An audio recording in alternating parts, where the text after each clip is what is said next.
Másnap van, és indulunk is Lidlbe, hiszen be kell vásárolni, veszek egy-két dolgot. Elég zsúfolt lesz egyébként a mostani hétvége. De most szombat van, és most jött ki barátnőmnek az édesanyja. Így most neki megmutatjuk Dublint, körbevezetjük, lesz pár érdekes program. Igazából ezen a 3 napon elmegyünk a Guinness Múzeumba is. Lesz egy ilyen fesztiválszerűség a Phoenix Parkban, az egy ilyen hatalmas park, ott még vannak őzek is, lehet őzeket is etetni, ez is egy ilyen kis újdonság. Meg nyilván bemutatjuk neki Dublint, a belvárost, Hótót, a kikötőt. Hóton például nagyon jó fish and chipset lehet enni. Szóval ja, tartalmas lesz a hétvége.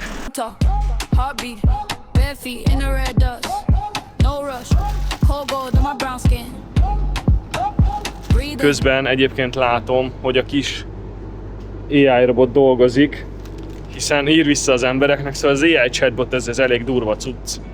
Tetszik. Vannak ezek az ír Irish pork sausage-ok, ilyen prémiumok, és abból egyébként ez a mézes mustáros, ez nagyon finom, és barbecue Irish pork sausage. Szóval nagyon tök jó grill cuccok vannak itt, és nagyon jó minőségű húsok is vannak.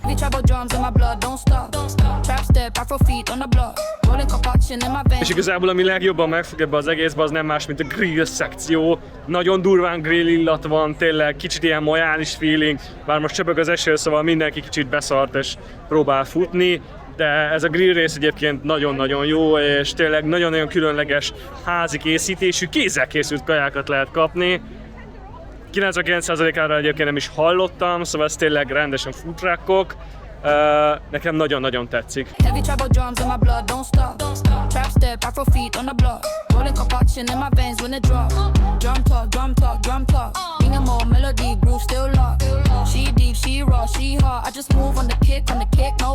Nagyon durva, mert nagyon éhen kórásznak ezek az állatok, és én egyébként ajánlom, hogy ha valaki idejön, Dublinban van, egy specifikus helyen, Chapelosdon a bejáratnál sétál 5 percet, és ott lesznek egyébként az állatok, és ők egyébként itt ezen a környéken laknak. Bármikor itt voltam, ez a 3. alkalom, mindig ezen a részen találtuk meg őket, szóval valószínűleg nekik ez az otthonuk, de ilyen kis gombócokba vannak elszórva, de nagyon-nagyon félénkek, ha adsz nekik kaját, azt elveszik, megeszik, de azon kívül le se tojnak, szóval ha már nem marad kajád, akkor elmennek.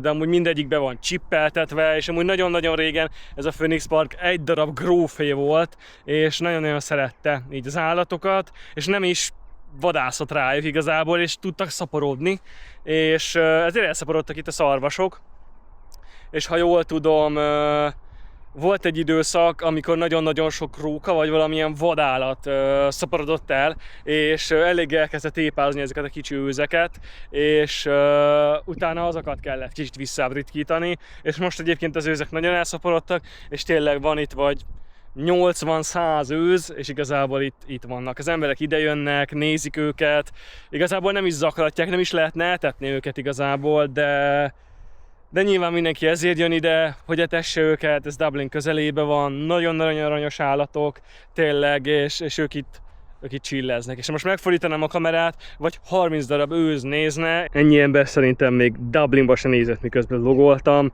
de tényleg ott állnak mellette az emberek, hagyják őket nyugodtan, nézik, chilleznek az őzek.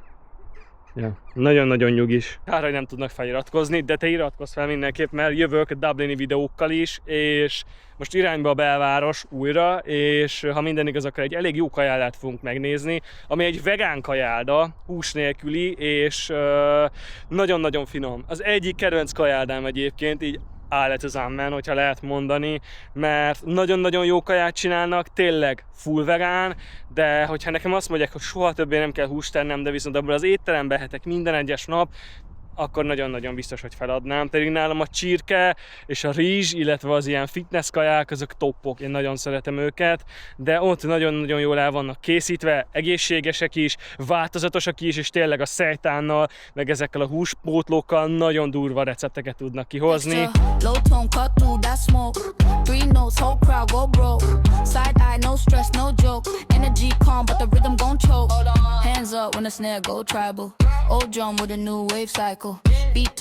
És itt is vagyunk a vegán helyen, amit látjátok, egyébként van polonyai, amit én eszek, egyébként tofuból van a hús helyettesítve, van szejtános babos dolog, az is nagyon jól néz ki, van ilyen tésztasaláta, az is nagyon brutkon néz ki, illetve most, amire ráfügtem, az a kombudzsa.